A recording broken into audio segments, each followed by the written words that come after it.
വന്നോ? ഇതെവിടായിരുന്നു? കൂട്ടുകാരനോട് സംസാരിച്ചോണ്ടിരിക്കുവായിരുന്നോ? ഇനി പഴയതുപോലൊന്നും പറ്റില്ല.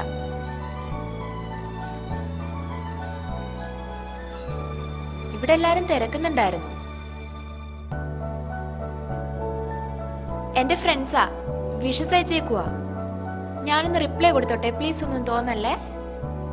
പറ്റിച്ചല്ല എന്നെ, ഞാൻ ഒരുപാട് പ്രതീക്ഷിച്ചായിരുന്നു. എന്നാലും വന്നില്ലല്ലോ. ആ, ഫംഗ്ഷനൊക്കെ ഇപ്പോഴാ കഴിഞ്ഞത്. ഒന്ന് പോ.